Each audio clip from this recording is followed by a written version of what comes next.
میرے بیچارے بھائی کی قسمت ہی خراب تھی جس نے تم سے پنگا لیا.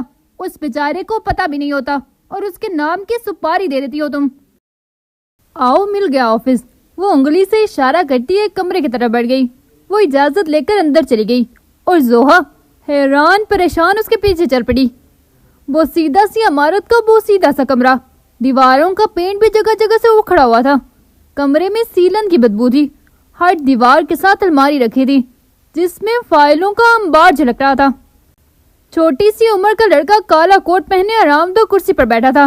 اس کی ٹیبل ایک دم صاف ستھری تھی سوائے ایک تو پین اور پیون کی بیل کے کچھ نظر نہیں آ رہا تھا. وکیل صاحب کے پیچھے کھڑکی سے دھوپ چن کر کمرے میں آ رہی تھی جہاں سے کورٹ کے باہر کی چہل قدمی صاف دکھائی دے رہی تھی. جی سر, آپ سے کچھ پیپرز بنوانے ہیں. زینی اپنے مطلب پر آئی تھی. جی بتائیں کس چیز کے پیپر؟ وہ سیدھا ہوتا پوچھ رہا تھا. وہ بات زینی سے کر رہا تھا مگر دیکھ زوہا کو رہا تھا. زوہا نے ایک دو بار اسے گھورا مگر وہ بے شرم انسان ہر 2 منٹ بعد اسے دیکھتا. زوہا کچھ رک پھیر کر بیٹھ گئی. جی جائیداد کے پیپرز. زینی نے دھماکہ کیا تھا. ہاں یہ الگ بات کہ اس دھماکے کی گونج صرف زوہا کے کانوں پر گری تھی. جائیداد کس کی ہے؟ وکیل صاحب ایک فائل میز کے دراز سے نکال رہے تھے. جی میرے دادا کی. زینی نے مسکرا کر کہا تھا. وکیل نے اسے اوپر سے نیچے دیکھا جس نے جینز پر شرٹ ڈالی تھی. ہیزل براؤن بال شاید ابھی کچھ دن پہلے ہی ڈائی کروائے تھے.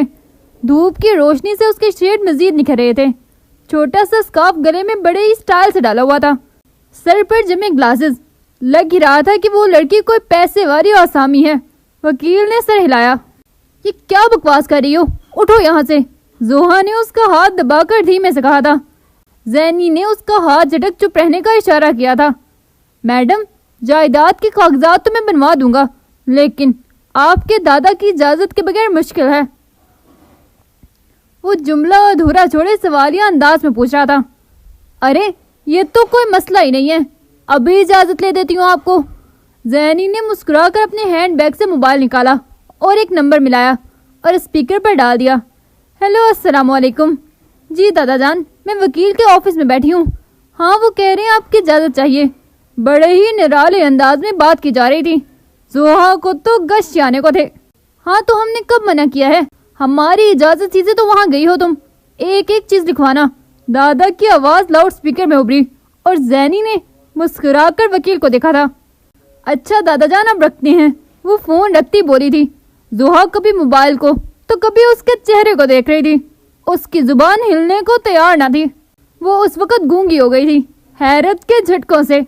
اور گونگے لوگ بولتے نہیں صرف سنتے ہیں. وہ بھی بیچاری سن رہی تھی. عمر اسماعیل کے حصے کی ساری جائیداد, اس کے نام کیا گھر, فیکٹری, اس کا پلاٹ, اس کی گاڑی, اس کا بینک اکاؤنٹ میں موجود تمام پیسہ زونش ابراہیم کے نام لکھ دیں. ایک سائیکل بھی نہیں چھوڑنی اس کے پاس. زونش نے مزید تفصیل بیان کی اور زوہا کو گش آ ہی گئی. بڑی زور کا چکر آیا تھا. زینی نے پیسوں کی موٹی گڈیا بیگ سے نکال کر وکیل کے آگے رکھ دی تو وکیل نے فٹافٹ کاغذ بنوائے اور اس کے ہاتھ میں تھما دیے. صبح اس نے اپنے کمرے کا دروازہ کھولا تو سامنے چھپکلی کی لاش پڑی تھی. زینی کی چیخیں نکل گئی. زوہا بھاگی آئی تو اس کا بھی یہی حال تھا. احمد کمرے سے نکل آیا اور اس نے لاش کو دیکھا. سامنے سے عمر مسکراتا ہوا آیا تھا. یہ اسی چھپکلی کی لاش ہے جس کی وجہ سے تم بے ہوش ہو گئی تھی. سوچا آج تمہارے دشمن کو ختم کر تمہارے سامنے پیش کروں. وہ کمینی سی ہنس دیا. لعنت ہے تم پر. کچھ اور سوچو عمر, تحفہ تمہاری سوچ پر. زینی دوبارہ کمرے میں گھس گئی اور زوہا بھی اس کے پیچھے پیچھے. ویسے ایک بات تو بتاؤ زینی, جو لڑکی تنہا چوہا مار لے وہ اتنی پدی سی چھپکلی سے کیسے ڈر گئی؟ اور بس ڈرے پہ نہیں, اس کے خوف سے بے ہوش ہو جائے, یہ کیسے ممکن ہے؟ زوہا نے اسے تشویشی نظروں سے دیکھا. کیونکہ وہ چھپکلی میرے منہ پر اچھلائی تھی. چوہے کی بات الگ ہوتی ہے, اس سے مجھے ویسی گھن آتی ہے. اس کے چہرے پر پھر سے خوف نمایا ہوا تھا. چوہا بھی تو اچھلا تھا. زوہا نے اس کے چہرے کو بغور دیکھا. ڈرامہ بھی کوئی چیز ہوتی ہے, بس مجھے یہ نہیں پتا تھا کہ ڈرامے کو آف سین میرے گلے پر چھری رکھ کر کیا جائے گا. وہ تعصب سے سر ہلاتی بولی تھی. زوہا کا منہ صدمے سے کھل گیا. مطلب اس دن زینی نے وہ سب ڈرامہ کیا تھا. بے ہوش ہونا پھر ہسپتال پہنچ جانا اور گھر آ کر ایک ہنگامہ کھڑا کرنا. واہ شاباش ہے. چھوڑو, تم کہاں شہیدوں کو یاد کرنے لگی؟ زینی نے سر جھٹک کر کہا. مگر زوہا تو کچھ اور ہی سوچ رہی تھی. زینی پیپرز لے آئی تھی, بس اب سائن کروانے تھے دادا جان سے. مگر کیسے, وہ سوچ رہی تھی. پھر اس نے آسان حل نکالا, انگوٹھا لگانے کا. اس نے سیاہی کی ڈبی لی اور چل دی. وہ کھراما آدھی رات کو نیچے کی طرف جا رہی تھی. دادا جان کے کمرے کی طرف روا دوا تھی کہ بیچ راستے میں کسی نے اس کا ہاتھ تھام لیا اور زینی کی سانسیں تھم گئی. جان ہوا ہونے لگی. یہ ہولناک شکل بنائے کہاں جا رہی ہو؟ عمر اس کے پیچھے کھڑا پوچھ رہا تھا. تم سے مطلب؟ زینی پلٹی اور کاغذات والا ہاتھ پیچھے کر کے بولی. میرے اور تمہارے مطلب اب ایک ہیں زونش عمر. وہ دلگیر انداز تھا. میرا نام زونش ابراہیم ہے, عمر نہیں. اس کے چہرے پر بل پڑ گئے. اب اس بلائے جان سے جان چھڑانا ممکن نہ تھا. وہ پھر سے کمرے کی طرف بڑھ گئی, کوئی اور ترکیب سوچنے لگی. دوسری شام جب دادا جان لاؤنج میں بیٹھے تھے, وہ پہنچ گئی. دادا جان یہ کچھ پیپر سائن کر دیں, یونیورسٹی میں جمع کروانے ہیں صبح. وہ بڑی ہی چالاکی سے اوپر ایک فارم اور نیچے جائیداد کے کاغذات سجائے بولی تھی. دادا جان نے فارم کو بڑے دھیان سے پڑھا اور سائن کر دیا. پیج پلٹا اور ابھی وہ سائن کرنے ہی والے تھے کہ عمر آ گیا. رکیے دادا جان, پڑھ لے پہلے. ایسا نہ ہو کہ ساری جائیداد اپنے نام کر ہمیں گھر سے باہر کھڑا کر دے, یا پھر دل گڈا نہ خیرات اقبال ہے آپ کا. وہ بہت مکاری سے گویا تھا. زینی سے پٹا گئی. آ گیا کہ بل بتوڑا رنگ میں بھنگ ڈالنے کو. وہ زیر لب بڑبڑائی, مگر اس بڑبڑانے کی آواز اتنی تیز ضرور تھی کہ عمر نے بآسانی سنی تھی. زینی کی ہوائیاں اڑ گئی, گویائی سلب ہو گئی, آنکھیں خوف سے پھٹ گئی. عمر نے پیپر اٹھائے تو وہ آگے بڑھ کر اس کا ہاتھ تھام کر بولی. آپ مجھے ایسا سمجھتے ہیں؟ وہ گھبرائی سی بولی, آنکھیں پٹپٹائی. اوف, یہ معصومیت اور زونش ابراہیم. عمر کو یقین ہو گیا کہ دال میں کچھ کالا نہیں بلکہ کالی مصر میں کچھ سفید ہے. ہاں, آپ لوگ اس کے قد پر نہ جائیں. ہے تو گٹک جتنی, کسی کا بھی سودا کر سکتی ہے, کسی کو بھی کھڑے کھڑے بیچ سکتی ہے, اور بکنے والے کو معلوم بھی نہیں ہوگا کہ سرے بازار اس کی بولی لگ گئی ہے اور بیچنے والی یہ ٹڈی ہے. عمر پہلے لاؤنج میں موجود لوگوں کی طرف دیکھ کر بولا, پھر اس کی طرف پلٹا. زینی نے لب کاٹنا شروع کیے. اب کیا کرتی؟ آگے جائے یا قدم پیچھے بڑھا لے؟ آفت تو آ گئی تھی. زینی کی ہوائیاں اڑ گئی, گویائی سلب ہو گئی, آنکھیں خوف سے پھٹ گئی. عمر نے پیپر اٹھائے اور پڑھنا شروع کیا. اور پھر جو عمر نے پڑھنا شروع کیا تو سب کو سانپ سونکھ گیا. عمر کی آنکھیں بھی ابل پڑی, زوہا سفید پڑ گئی, اور زینی کی حالت بھی کچھ الگ نہ تھی. یہ کیا ہے زونش؟ آج پہلی بار دادا نے غصے میں اس کا نام پکارا تھا. وہ بے حد تیش میں آ گئے تھے. زینی کو تو کچھ بن ہی نہیں پا رہا تھا, کیا بولے. وہ غصے سے 2 قدم اس کی طرف بڑھے. میں نے کچھ پوچھا ہے تم سے, جواب دیتی ہوں یا جلتا کوئلہ ڈالو منہ میں. دادا جان کی اگلی بات پر عمر کو ماحول کی سنگینی کا احساس ہوا. جب بات مذاق میں شروع ہوئی تھی وہ اس نہج پر پہنچ گئی تھی. وہ جلدی سے زینی اور دادا جان کے بیچ میں آ گیا. دادا جان, میں نے بنوائے یہ پیپر. میں نے کہا تھا کہ دادا جان سے سائن کروا لو. عمر کے چہرے پر کچھ عجیب سے تاثرات تھے. وہ خود سمجھ نہیں پا رہا تھا کہ زینی اس حد تک بھی جا سکتی ہے. دونوں چچیاں دانتوں میں انگلیاں دبائے کھڑی تھی. بڑی اماں بھی صدمے سے اسے دیکھ رہی تھی. تائی تھی جس کا سکتا پہلے ٹوٹا, وہ آگے بڑھی اور زینی کو اپنی طرف جھٹکے سے کھینچا تھا. ایک زوردار تماچا اس کے منہ پر پڑتا کہ عمر دیوار بن کر کھڑا ہو گیا. زینی کو کوئی ہاتھ نہیں لگائے گا, یہ میری بیوی ہے اور میری اجازت سے اس نے یہ کاغذات بنوائے ہیں. دادا جان آپ سائن کریں. عمر نے زینی کا ہاتھ تھام اسے اپنے پیچھے کیا تھا, پھر دادا کے آگے کاغذ بڑھا دیے. زینی نے دل میں سوچا, عمر اسماعیل, تم سے بڑا فسادی نہیں دیکھا. پہلے آگ لگائی, پھر اس میں گھی ڈالا, اور اب بادل بن کر برس رہے ہو. کیا بات ہے. زینی کو تمہاری ڈھال کی ضرورت نہیں عمر, لیکن اس وقت گدے کو باپ بنا دیا ہے. کچھ دیر رک جاؤ, گدے کے سر سے سینگ کی طرح غائب کرتی ہوں تمہیں. اس کے چہرے کا تاثرات اب کمینگی میں بدل چکے تھے. تم پاگل ہو گئے عمر, میں کبھی اس پر دستخط نہ کروں. اس فتنے کے نام تمہاری جائیداد کر دوں. اس کا کیا بھروسہ. جائیداد لے, تمہیں دودھ میں سے مکھی کی طرح نکال دے. دادا جان نے اپنی لاٹھی کو زور سے پٹکی تھی زمین پر. ज़ैनी की नजरों में शिकवे उभरे। दादा जान इतनी हकारत से क्यों उसका जिक्र करते थे?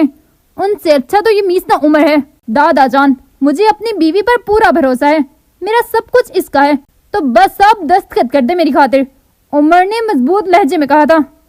इतनी बदलिहाज, मुंहजोर, बदतमीज लड़की हमारे खानदान में अब तक नहीं गुजरी। दादा जान ने कहर आलूद निगाह उस पर डाली तो वो उमर के पीछे खड़ी खड़ी बोली थी, शाहकार तो शादर और नादिर ही पैदा होते हैं, और मैं वो एक लौता शाहकार हूँ, गोहरे नायाब हूँ। ज़ैनी कहाँ चुप रह सकती थी, जवाब देना जरूरी समझा। उमर ने उसके हाथ पर दबाव डाला, मगर वो कहाँ चुप हुई थी। पूरा जुमला बोल कर ही ठंड पड़ी उसे। नहीं, तुम इस घर का नमूना हो जो बिना मतलब बिना बात इधर उधर फुदकता रहता है। मैं अभी इस वक्त उमर के हिस्से की सारी जायदाद इस पर से वार कर तुम्हें दूंगा, मगर दादा जान इस्तेमाल ज़दा थे। अभी वो कुछ और भी बोलते कि ज़ैनी बोल पड़ी, सदका खैरात तो मुझे भी नहीं चाहिए। ज़ैनी भी उनकी पोती थी, इसी हद गर्मी से बोली। उसने तो ये सब इसलिए किया था ताकि उमर को बर्बाद करे, मगर वो ही ढाल बना खड़ा था। बात पूरी सुनो लाडली, फिर बोलना। मुझे यकीन है फिर तुम्हारी जुबान से अल्फाज अदा नहीं होंगे। अगले महीने ईद के दूसरे दिन तुम्हारी रुखसती होगी लाडली। दादा जान अपनी कुर्सी पर बड़े ही तहम्मुल से बैठे बोले। ज़ैनी पर आग का गोला फेंक चुके थे, अब तड़पने कुलसने की बारी ज़ैनी की थी। ज़ैनी को गशी आने को थे। उमर का हाथ ही मजबूती से थाम कर सहारा लिया, कहीं इस फैसले के सदमे से धराम से गिरी न जाए। दादा जान, अभी मुझे कुछ वक्त चाहिए। ज़ैनी की पढ़ाई उमर ने ही बहाना बनाया था। वो चाहता था जब ज़ैनी उसकी जिंदगी में शामिल हो तो सारी नफरतें शिकायतें अपने कमरे की दहलीज पर छोड़ कर आए। ये मेरा हुक्म है और मेरी हुक्मदुली इस घर में कोई नहीं करता सिवाय तुम्हारी बीवी के। अब तुम भी उसकी तरह दादा को इनकार करो और दिल तोड़ दो मेरा। वो इमोशनल ब्लैकमेलिंग पर उतर आए थे। उमर ने जैसे आपकी मर्जी कह दिया। ये क्या, क्यों? ज़ैनी की जुबान लड़खड़ाई थी। सही मानी में होश तो अब बुढ़े थे उसके। सदमे से कुछ कह ना पाई। वो कहाँ इस निकाह को खत्म करने के चक्कर में थी, कहाँ यहाँ रुखसती तय हो गई। इसे कहते हैं जाने मन, चोरों को पड़ गए वोट। उमर ने सरगोशी की। दादा जान ने पेपर साइन किए और ज़ैनी के हाथ में थमा दिए। जोहा ने मलामती नजर ज़ैनी पर डाली और दोनों कमरे में आ गई। निकल गई गुब्बारे से हवा, करवा ली इज्जत। अब भी तुम्हारे कलेजे में चैन नहीं पड़ा होगा, जानती हूँ। इस खराफाती फितने दिमाग में नई साजिश आ गई होगी। जोहा ने कमरे में आते ही चुपचाप का रोजा तोड़ा था और उसे हाथों हाथ लिया था। आजकल प्रोसेसिंग बहुत स्लो मोशन में है, इतनी जल्दी नहीं आती साजिश। दिमाग तरबूज बन गया है। बहन, बस यही दुख है आजकल तो। उससे कोई शर्मिंदगी न थी। वो अपनी शैतानी आंत जितने दिमाग का रोना रो रही थी। लानत है भाई तुम पर मेरी तरफ से।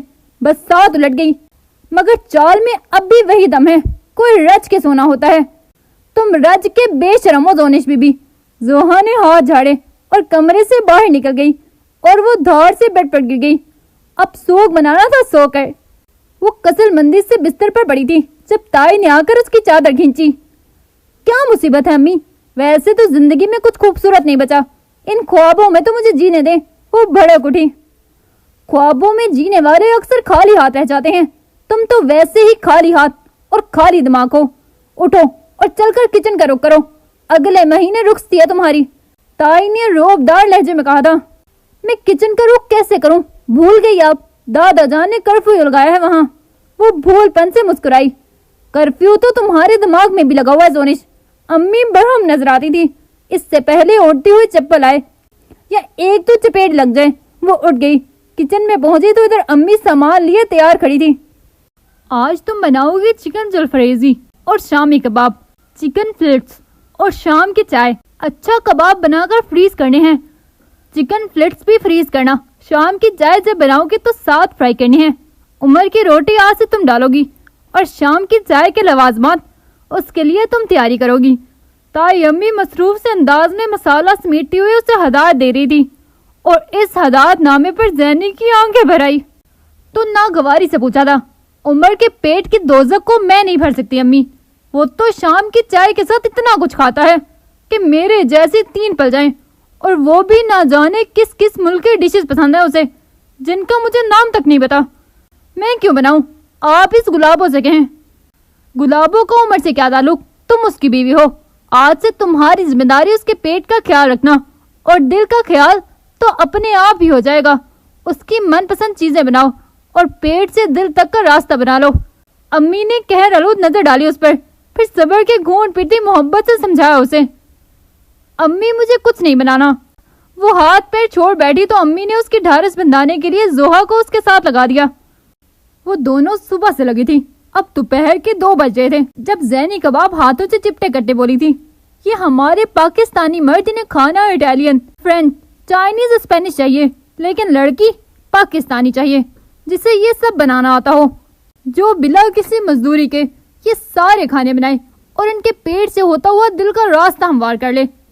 अब ये कहावत भी कितनी गलत है नौजोई, मर्द के दिल का रास्ता पेट से होकर जाता है। कोई पूछे भला ये रास्ता उल्टा क्यों है? अगर अल्लाह ने दिल पहले रखा है तो रास्ता भी सीधा ही होगा। अगर अल्लाह ने पेट से दिल का रास्ता रखना होता तो मर्दों के दिल नीचे और पेट ऊपर हुआ करते। जब अल्लाह ने ये निजाम नहीं बनाया तो ये जालिम समाज कौन होता है ये कहावत बनाकर साइंस को चैलेंज करने वाला? वो पुरसोच दिखाई देती थी। जोहा ने जानदार कहका लगाया था और इस कहके में एक और आवाज भी शामिल हो गई तो ज़ैनी झटके से पलटी थी।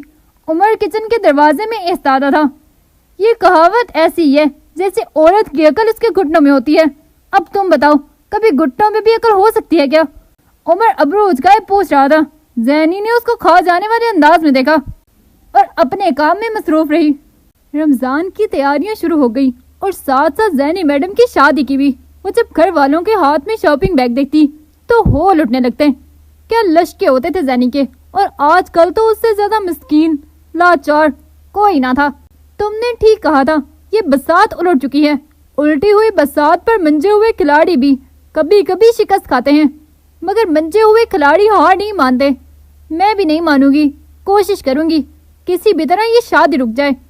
वो ठोस लहजे में जोहा से बोली थी। भूल गई हो तो याद दिलाती चलूं, एक बार पहले भी तुमने शादी रोकने की दुआ की थी और तोहफे में तुम्हें वही मिल गया जिससे खार खाती थी तुम। जोहा जिताई हुई बोली। ज़ैनी ने सर हाथों में गिरा लिया।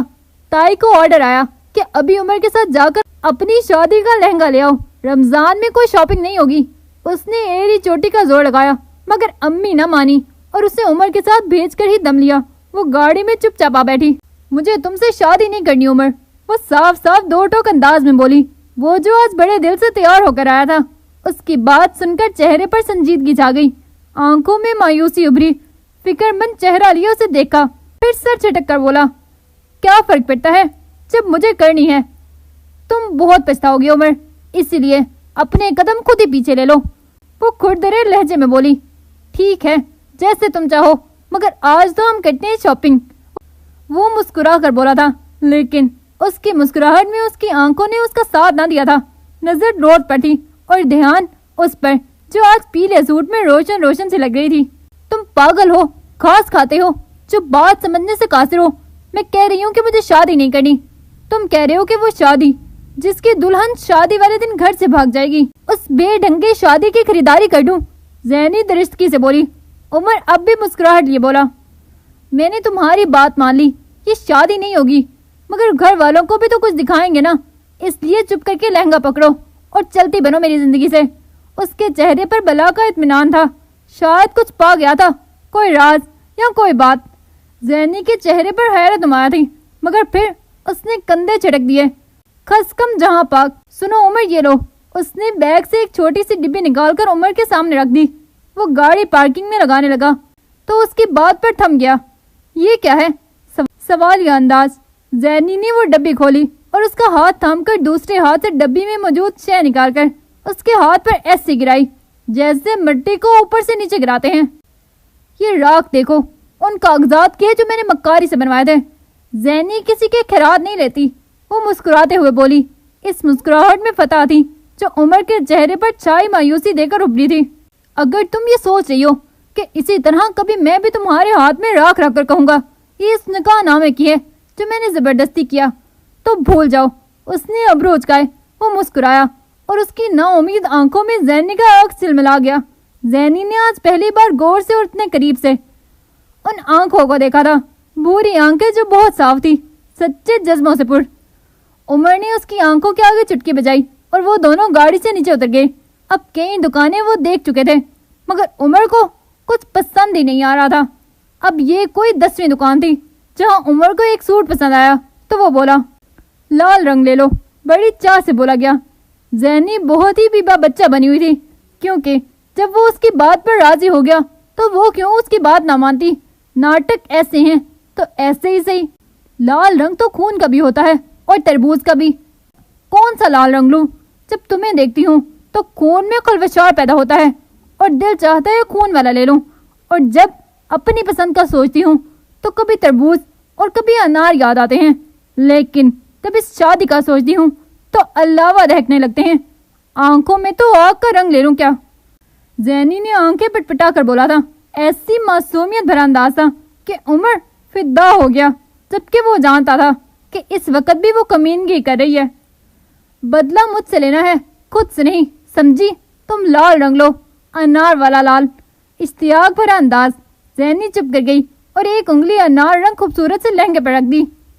ये जाया हो गया। जैनी ने एक बार फिर उसे अपना मुतालबा याद दिलाया। नहीं होगा, मेरा मतलब है जोहा, शफक, कशफ, उनका भी तो निकाह होना है, उनके काम आ जाएगा। वो बेइख्तियारी में बोला, फिर बात बदल गया। जैनी आज का क्लास में बड़ी ही खामोश थी। एक दो बार जोहा ने कोशिश की बात करने की, मगर वो चुप रही। सुनो, अरूज के बारे में एक खबर मिली है, वो सरगोशी में बोली। मुझे नहीं जानना, जैनी ने हाथ हिलाकर कहा। उससे कोई तजस्सुस न था उस मनहूस मेकअप की दुकान के बारे में जानने का। वो मेरे ना 3 में है ना 13 में। जैनी मजीद गोया हुई तो जोहा उसके करीब होकर सरगोशाना अंदाज में बोली, लेकिन जिसके साथ मुंसलिक ये खबर है वो तुम्हारे 13 और 3 के दायरे में खूब आता है। जोहा ने उसे बावर करवाया। क्या बकवास है यार, ये जब भी मेरे नाम के साथ उसका नाम जुड़ता है पतंगे लगते हैं मुझे। जोहनी तप गई थी। इन पतंगों को हल्की से शम्मा बुझा देती है। तुम पतंगे न लगाओ, तुम दूर की कोड़ी लाओ और जान चढ़ा लो साफत से। जोहा ने मुखलिस मशवरा दिया। क्या पहेलियां बुझवा रही हो? सीधे सीधे बोलो, मुद्दे पर आओ। जोनिश ने अब के उसे घूरा तो नुक्ता यह है कि सुना है आजकल अरूज और सर में बहुत ज्यादा मुलाकातें हो रही हैं। जोहा मोहताद अंदाज में बोली, तो ये मुलाकातें तो पहले भी हुआ करती थी, नई खबर दो। जैनी ने बेफिक्री से कहा और कंधे झटक दिए। आजकल ये मुलाकातें ऑफिस में नहीं, बाहर होती हैं, कभी डिनर तो कभी लंच। वो खुलासा कर रही थी। वो ठनकी। लंच पर तो वो हमें छोड़ने जाता है घर। जैनी ने आंखें चुंधिया कर उसे देखा। हाँ, मतलब ब्रंच हो रहा है आजकल। तुमने नोट नहीं किया कि वो घर में खाना नहीं खाता आजकल? जोहा ने फौरन ही बात संभाली। पता नहीं, इस छोटे से दिमाग में पहले ही बड़ी सोचें होती हैं। अब मैं इस खसियारे पर भी ध्यान दूं। जो फारिग वक्त मिलता है उसमें लेकर अम्मी मुझे किचन की भट्टी में झोंक देती हैं। वो अपना ही दुख रो रही थी। कोई एक गम है जिंदगी में, यहाँ तो गमों के पहाड़ हैं। उस वक्त तो बात आई गई हो गई, मगर जब सर की क्लास हुई तो सर ने बहुत ही गहरी मुस्कुराहट लिए अरूज को देखा था और अरूज ने भी ऐसी ही मुस्कुराहट लिए उसे देखा और अपने चेहरे पर आते बालों को हाथ से पीछे हटा था। और फिर उसने ध्यान देना शुरू किया। आजकल हर छोटे मोटे गैप में अरूज मैडम सर उमर के ऑफिस पहुंची होती थी और दोनों मुस्कुराते नहीं, मुस्कुराते नहीं, खिलखिलाते हुए बाहर निकलते थे। उमर की गाड़ी की चाबी अक्सर अरूज के हाथ में होती थी और उसका चेहरा गुलनार बना होता था। जैनी को तो मुतगाजी सूरत हाल मिल गई थी। वो तो खुशी से झूम उठी। जान छूटी सर्जन रामपाल से। तहज्जुद ने काम कर दिखाया और उसने फैसला कर लिया कि तलाक का मुतालबा करेगी उससे। आज भी वो रोज के साथ बाहर जा रहा था।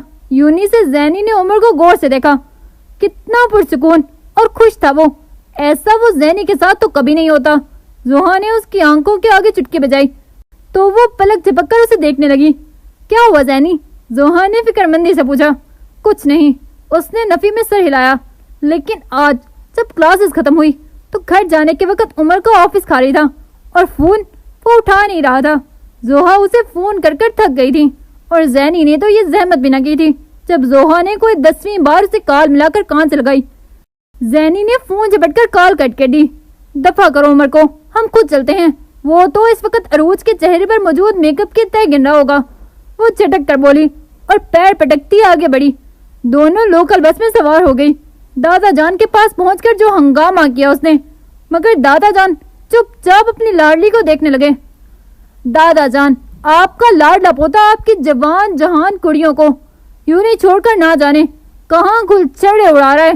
पता करें और कर्फ्यू लगाए अपने आशिक मिजाज पोते पर। पहले कंडट्टी पर बंदूक रख मुझसे निकाल उचाया और अब खैर, अब जितना जल्दी हो सके इस टंटने को खत्म करें। मुझे उस अर्जुन रामपाल के डुप्लीकेट से शादी नहीं करनी। वो अपनी कहती तनपन करती चली गई थी।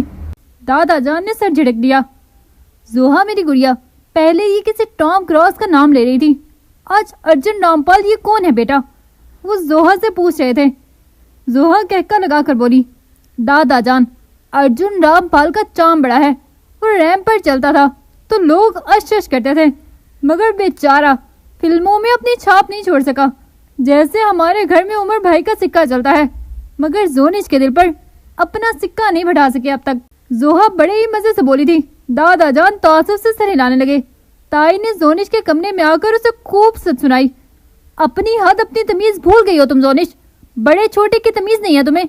बड़ी भाभी तुमसे इतनी मोहब्बत करती हैं और तुम उनकी एक लौती औलाद के पीछे हाथ पांव मुंह धोकर नहीं, तुम तो नहा धोकर पड़ गई हो। खुदा से तुम्हारी अकल के लिए बहुत दुआ की है, मगर ये दुआ मेरी कबूल नहीं हुई। ताई ने उसकी कमर पर 2 हाथ लगाए। वो मचलकर बेड के दूसरी तरफ भागी तो ताई फिर से उसकी तरफ जरहाना तेवर लिए बढ़ी। वो बेड पर चढ़ी और फुदक कर दूसरी तरफ आ गई। अम्मी, हाथ नहीं लगाइएगा, बस करें। आपके मारने से अगर इस दिमाग ने समझना होता तो बड़ा अरसा पहले समझ आता। आप वही रुक जाएं प्लीज। मेरा चेहरा खराब हुआ तो यूट्यूब वीडियो कैसे बनेगी? जहनी यहाँ से वहां हो रही थी। अम्मी ने चप्पल उठाई और जोरदार निशाना लिया था। जैनी नीचे को झुकी। एन उसी टाइम कमरे का दरवाजा खुला था और वो चप्पल उड़ती हुई उमर इस्माइल के सीने पर लगी थी। जैनी ने पलटकर उमर को देखा था और उसके चेहरे को मुस्कुराहट छू गई। ताई ने दूसरी चप्पल का निशाना लिया था जो जैनी की कमर को छूती, मगर उसे भी उमर ने आगे बढ़कर हाथ से कैच कर लिया था और जैनी मुंह पर हाथ रखे उसे देखे गई। ताई ने उसके सदमे में गिरे वजूद पर लाइल्मी में वार किया था। 2 दब लगाई थी कमर पर और अपनी चप्पल पहनती बाहर चली गई। ऐसे कई जूते खा सकता हूँ मैं तुम्हारे लिए। आज सीने पर खाइए, कल मुंह पर भी खा लूंगा, लेकिन बस एक शर्त है कि तुम हमेशा ऐसे ही मुस्कुराओगी। वो दिल पर हाथ रखकर जैनी के आगे झुक कर बोला था। उमर उसको बेगौर देख रहा था, जिसकी पलकें जरूर लर्जी थी, मगर जैनी ने उसकी तरफ नजर तक न की थी। अपना कमरा ही छोड़ गई थी। 2 दिन से उसकी सबसे बोलचाल बंद थी। किसी को क्या फर्क पड़ता था, मगर उसका ये मतलब नहीं कि उससे काम नहीं करवाया जा रहा था। बिल्कुल उस पर ये पहाड़ तोड़ा जा रहा था। अम्मी आती, ऑर्डर देती और चली जाती। उमर के लिए शाम की चाय के साथ क्रंची फ्रेंच फ्राइज बनाओ, वीडियो देखो यूट्यूब से, जिस पर बड़ी वीडियोस बनाती हो ना तुम, अब से उसे इस्तेमाल करो। वो जताते हुए दांत पीस कर बोली थी। उसको खाने का इतना शौक है कि मेरी आधी जिंदगी किचन में गुजर जाएगी, मगर उसके पेट की दोजख नहीं भरेगी। जैनी हर चीज जोर जोर से पटक रही थी। आलू काटे और कॉर्नफ्लोर भरकर डाल दिया और कर दिए फ्राई। आलू का रंग पीला पीला सा हो रहा था। जैनी ने सोचा शायद ऐसा ही बनता हो। प्लेट में डाले और चाय के कपों के साथ मीसनी गुलाबों के हाथ बाहर भेज दिए। कुछ कप धुलने वाले थे। जैनी ने वो धोए और दीवार से चिपकी कोनियों पर टांग दिए और हाथ साफ करती बाहर आ गई। जैनी, ये आलू कैसे बनाए हैं? इनमें रंग डाला है तुमने? बड़ी अम्मा ने पूछा। नहीं तो, मैंने तो कॉर्नफ्लोर डाला था, मगर इसके बाद ही पीले पीले से हो गए।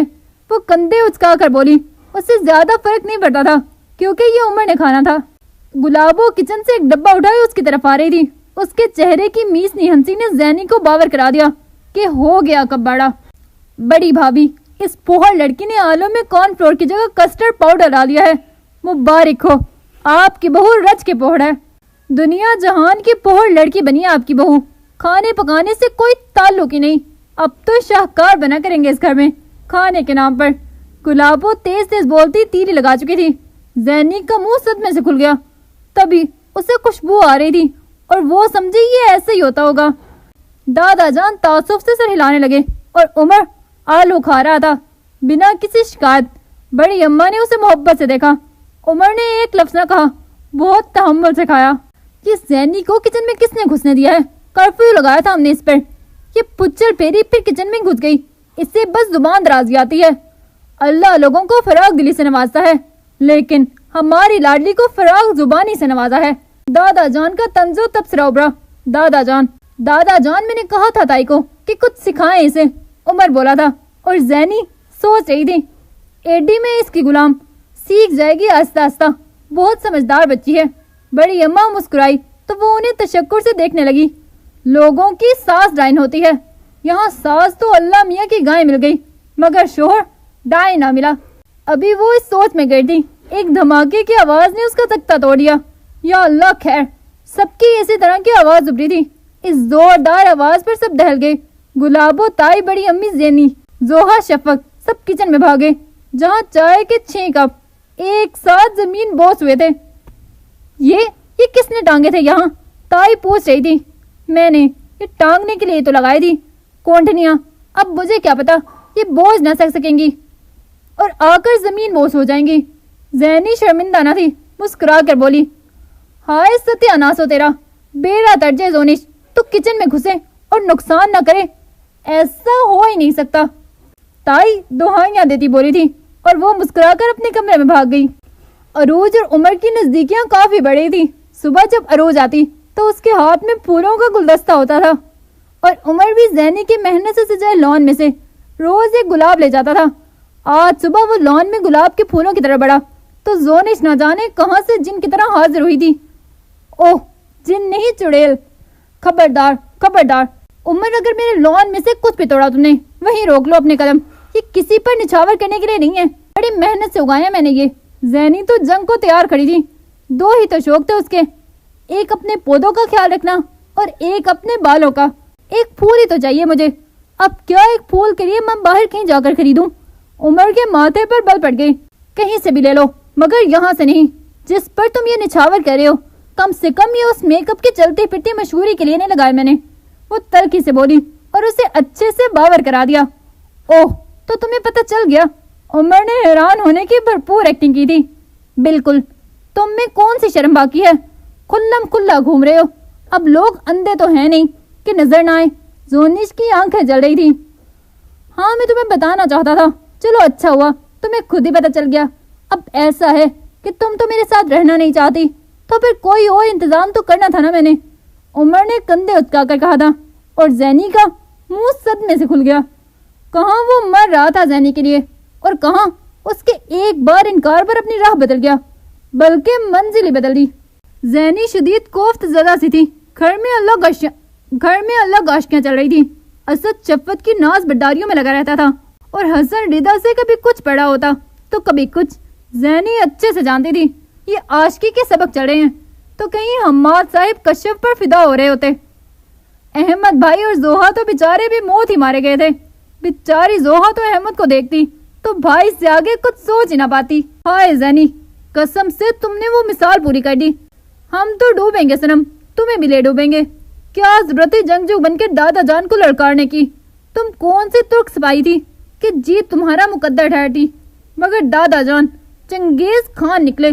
تم نے آواز اٹھائی تو تمہارے ساتھ ساتھ ہم سب کی آواز دبا دی انہوں نے۔ میرے لیے احمد کو چن لیا۔ زینی، تم ہر وقت اپنا دکھڑا روتی ہو، کبھی نظر اس مسکین شکر پر بھی ڈال لو۔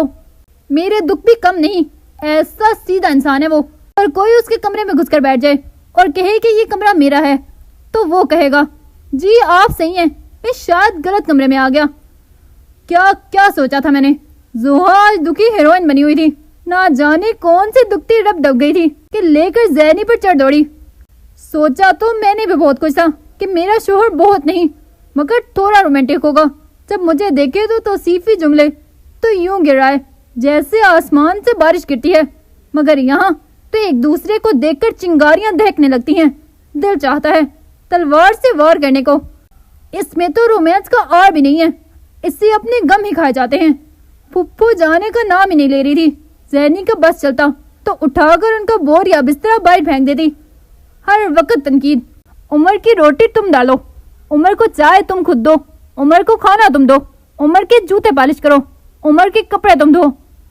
ایک دن تو زینی نے غصے میں عمر کے کپڑوں میں موجود چیک دیکھ لیے مگر پھر بھی انڈیل دیے مشین میں۔ بعد میں وہ گھر بھر میں چیک ڈھونڈتا رہا مگر زینی نے منہ سے بھاپ نہ نکالی۔ جب وہ تھک ہار کر اپنے کمرے میں چلا گیا تو زینی صاحبہ چیک کی سوا لے کر پہنچ گئی۔ عمر، یہ استیاں رہ گئی تھی تمہارے چیک کی، میں نے سوچا अंतिम संस्कार में काम आएंगी, तुम तक पहुंचा दूं। वो उसकी टेबल पर चूरा चूरा कागज रखकर बोली। उमर की आंखें खुल गई। इन अस्थियों को छोड़ो, तुम इंडियन ड्रामे देखना बंद करो। उसने चेक की ज्यादा टेंशन न ली थी, मगर एक नया हुक्म जारी कर दिया था। जैनी ने उसे घूरा। फिर आती है जैनी की कोफ्त की बात तो अजीब खौफजदा थी। वो घर के माहौल से परेशान थी कि क्लास में भी आशिकी की हवा चल निकली। उमर और अरूज की मोहब्बत की बढ़ती पींगे जैनी के गुस्से को हवा देती थी। वो इन दोनों की इस हरकत से चिढ़ गई थी। क्लास में अजीब मीसनी हंसी का दौर चलता था। इशारे कनाइयां चलती थी। हर कोई उन दोनों को देखता था। अरूज का मेकअप 1 किलो मजीद बढ़ गया था। कपड़े मुसलसल स्लीवलेस हो गए थे। बालों की स्टिकिंग चेंज हो गई। लानत है भाई ऐसी आशिकी में जो मेकअप की तह में छुपी सूरत से हो जाए। असल सूरत तो बाद नजर आएगी और खुदा जानता है उस दिन खौफ से दिल बंद हो जाएगा तुम्हारा। उमर, मैं ऐसा क्या करूं कि मशहूर हो जाऊं यूट्यूब पर, लोग मेरे अलावा कुछ और ना देखें। जैनी आज कैमरा फिर से ऑन कर बैठी थी। ये जैनी ही की हिम्मत थी कि ज्यादा परेशान होना सीखा नहीं था उसने। पता है एक लड़की सोशल मीडिया पर बहुत फेम हासिल कर रही है। उसे नो बाइट क्वीन कहा जाता है। बिना चबाए खाना निकल जाती है। तुम भी ऐसा कुछ करो। बल्कि मैं तो कहती हूँ उमर भाई को निकल जाओ सालिम। जोहा ने बड़ा ही मुखलसाना मशवरा दिया था। तुम्हें पता है जैनी जैसी है वैसी ही नजर आएगी। ना मैं झूठ बोलती हूँ, ना ही ऐसा फेम चाहिए मुझे। अल्लाह माफ करे, अल्लाह ने इंसान और जानवर में फर्क रखा है। ये क्या शोहरत के लिए खाना बिना चबाए निकल जाए। दांत इसीलिए दिए गए कि अच्छे से चबाओ और खाओ। लोग फेम के चक्कर में आजकल जानवर बन गए। और रही बात उमर की, तो उसे तो मैं वैसे ही निकल जाऊं, मगर कतरा कतरा मारने का अपना मजा। जैनी कानों को हाथ लगा आखिर में कमीनी हंसी हंस कर बोली थी, फिर तो तुम अपनी मजलूमियत की दास्तान सुनाओ अपने चैनल पर। कैसे आज तक जुल्म हुआ तुम्हारे साथ। जोहा का आइडिया बुरा न था। जैनी ने कैमरा पकड़ा और पहुंच गई उमर के कमरे में। वो तो घर पर था नहीं, उसके बालकोनी से सबसे अच्छा व्यू आता था। मेरे साथ इस घर में बहुत नाइंसाफियां की गई। मुझ पर जुल्म हुआ। हमारा घर भी पाकिस्तान की आम घरों की तरह एक आम घर है। कपड़े का बड़ा सारा कारोबार भी लोगों की सोच नहीं बदल सकता। मुझ पर जुल्म सितम करने वाला कोई और नहीं, मेरे अपने जान से प्यारे दादा जान थे, जिन्होंने हमेशा मुझ पर अपने उसी पोते को फोकियत दी जो अब मेरा नाम निहाद शोहर है। कब तक, आखिर कब तक औरत जुल्म के चक्के में पिसेगी। बचपन से अब तक उस पर मोहब्बत की बारिश निछावर की गई और मुझ पर सख्ती, और उस सख्ती ने भी मुझे सख्त बना दिया। मैं कोई मजलूम नहीं, मैं तो उनको दिखने का नाच नचा कर रखती हूँ। ऐसा हाल करती हूँ कि खून के आंसू उसके चेहरे के तासुरात उसके लफ्जों के साथ बदल रहे थे। आखिर में उसके चेहरे पर मगरूराना तासुरात थे। अभी वो मजीद बोलती कि ना जाने कहां से दादा जान की छड़ी ने उसकी सेल्फी स्टिक पर वार किया था और उसके हाथ से स्टिक छूट नीचे लॉन में जा गिरी थी और उसकी एक चीख बुलंद हुई थी। क्या बकवास कर रही थी तुम इतनी देर से? हमने सब सुन ली। तुम अब घर की बातें बाहर अलम नशरा करोगी। किस जुबान मेरा दिल करता है इस आफत को काट ही दूं। काश तुम गूंगी होती, और अगर गूंगी ना थी तो हो जाती। दादा जान के हैरलुद निगालियों से देख रहे थे। वो गड़बड़ाई और फिर संभल गई। दुनिया भर के दादा इस उम्र में अल्लाह अल्लाह करते हैं और हमारे दादा इस उम्र में जवान जहान पोती की जासूसी करते हैं। वो कफन फाड़ कर बोलती थी, मुर्दा भी कब्र से उठकर कानों को हाथ लगा ले। अगर वो कब्रिस्तान में जाकर अपनी शेरी जुबान का इस्तेमाल करे। बकवास बंद करो, इतनी जुबान दराजी। तुम अपना बोरिया बिस्तर उठाओ जैनी और कहीं और चली जाओ। तुमने तो जलील करने की कसम खा ली है। अब इस बुरी हड्डियों में इतनी ताकत नहीं रुस्वा होने की दुनिया जहान में। दादा जान भड़क कर बोले, बोला तो था आपको कि कर दे मेरा इंतजाम कहीं बाहर। आपने तो बाकी जिंदगी का कबाड़ा भी यहीं कर दिया। जैनी तंग कर बोली थी। दादा जान 2 कदम आगे बढ़े और हाथ उठाया ही था कि ना जाने उमर कहां से आया और उसके आगे खड़ा हो गया। दादा जान ऐसा कुछ गलत भी नहीं कह रही, वो सच ही कह रही थी। उमर ने जताते हुए अंदाज में कहा था, आज तक इतनी बदतमीजियां हुई थी, कभी दादा ने हाथ नहीं उठाया था। आज न जाने उनको ऐसा क्या बुरा लगा। जैनी के आंसू तवातर से बहने लगे। उमर ने उसका हाथ थामा और उसके कमरे में ले आया। मेरे कमरे में ही आना था तो बोलने से पहले एक बार स्टडी भी चेक कर लेनी थी। پھر کرتی اپنی مظلومیت کا رونا، وہ اس کے سر پر کھڑا گر جاتا۔ جب سے تم زندگی میں آئے ہو یہ آنسو لکھ دیے گئے ہیں نصیب میں۔ وہ آگے سے اس پر ہی چڑھ دوڑی۔ اب یہ آنسو بھی میرے کھاتے میں۔